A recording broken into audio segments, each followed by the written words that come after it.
Hi everyone! Naanapod ko. So today, mga laag din ni og palalidan. So uban nimi sa among mga adventure.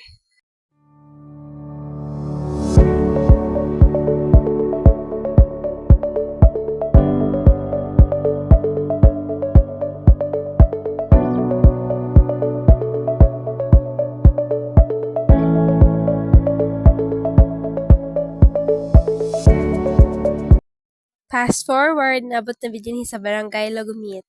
Kauban din ako mula agon guys. Ako mga friends ni Lynn and sa Alea. So gisundo rami din sa ako ang mga tito. Uban nimi sa among biyahe papalalidan. Let's go!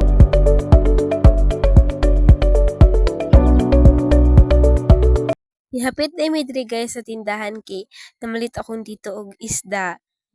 Namalit ra pod mi og mga foods. So lipay kaayo sila guys kay makalaag na jud mi sa wakas, makoloran na jud ang mga drawing. Fast forward, nibiyahe nami guys papalalidan. So as you can see, tulo ra mi kabuok naglaag kay wala jud nakauban ang duha. So gipush na jud namo ni para madayon. Kay birthday pod sa among isa ka friend si Hanilyn.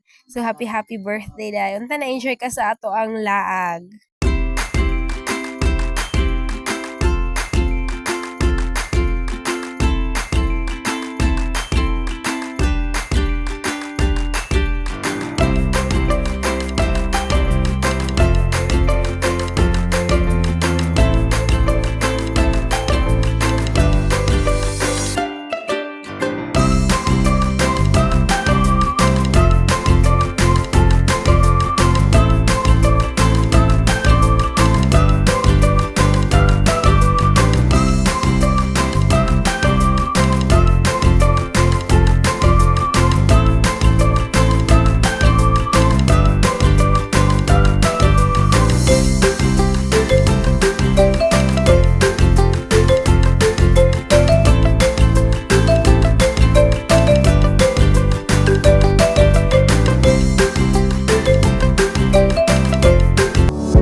Minutes ang biyahe guys. Naabot na jud mi dinhi.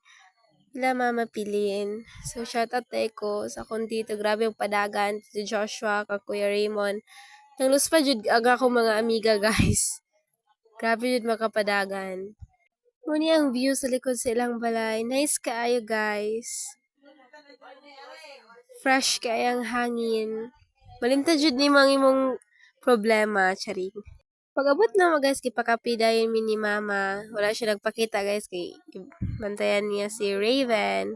So, dadali lang may pangapi kay maadto namin dito sa falls nga among liguan.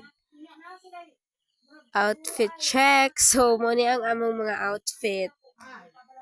Para mag mga tarong. Ipadala ra di ay og kaldero. So, sa part 2 na lang ako ipakita guys ang among pagligo-ligo dito sa Cabalasan Falls. Thank you for watching!